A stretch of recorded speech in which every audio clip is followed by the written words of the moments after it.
jimmaan hin jiru zuuriin hin jiru hayyuun hin jiraa jummaan hin jiru zuurilleen hin jiru iida qofa salaattee zanaafataa itti warri jiru ni jira ammoo namni iiddi sunnaadha jummaa waajiba jummaan hafuun ta'u warri jees ni jira haya rasuulli hadiisa tokko keessatti hadiisa iyaas bin abi ramlaa hajaan hadiinitti qoran laafallee kulli sanada isaa keessa iyaas bin abi ramlaa keessa jira laafaadha haa ta'uu ni wayyaawaa namni yoo iida sagade jummaan ruksaadhaa kafere as deebi'ee jummaa sagaduu danda'a kajuullee ni jira kanarratti ulamaa'ii wallabdee ammoo jummaa dhiisuu dhabuu santu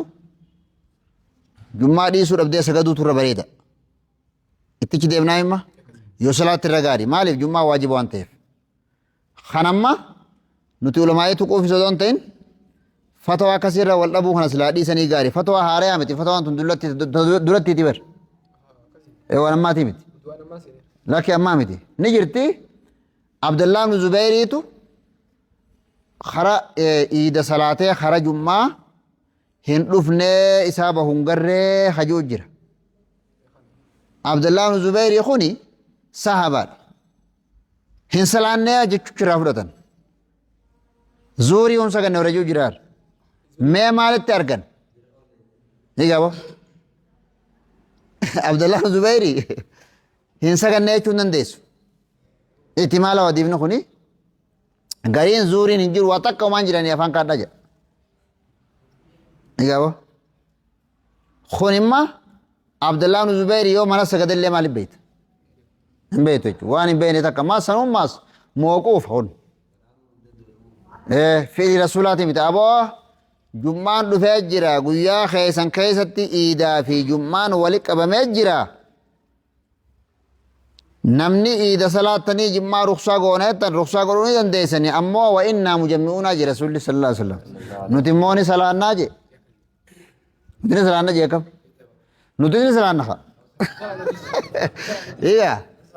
nuti ni salaanna je la hanganuma dubbii guddoo jabduun tanaa baramma nuti ni salaannaa je gariin warra fagoo kagartee jummaa deebi'uu hin dandeenye irratti jummaan hin jiru warra fagoo baanaa karuksa rasuulli godheef sun bara diinummaan kun itti mala qabaar warra fagootiif warra awaaliifa saniifi ruksaa godhe malee warra naannoo masjidaa kanaa miti kanummaan ruksaa sanummaas irra walla baneer ati warri naannoo kanaanis gannaa imaamman faana fuun taatu jechuu barammaas akkana laal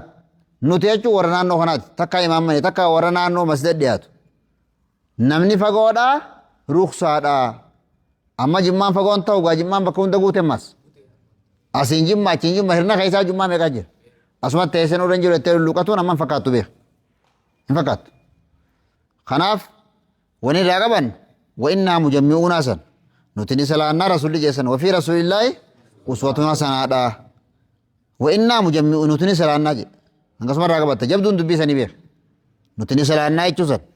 santu dubbii haalaan jabduuti akkasii akki je namni jummaa ruksa je'ellee katasaa yoo dhiise zuurii dhiisuun san qoolii da'iifa jeekam zuurii dhiisuu warri juusan namni jummaallee akka tasaa ruksaa yoo jee hadiisa san qabatee amma fakkeenyaaf ruksa je zuurii faa kadhiisoo zuurii rasuulli guyyaa san hin dubbanne jedhanii guyyaa keessatti halkanii guyyaa keessa salaanni shan namarraan kufu jedhan jummaan kufee zuuriin akkami kufa jummaan sirraa kufee zuuriin kufuun ta'u kanaaf akkasi beeku qabna khilaafa gartee gaa keessaa harra caalu fudhatan namni khilaafa keessaa harra caalu irra caalaa qabatu gaarii irra laafaa odon ta'in irra caalaa qabatu gaariidha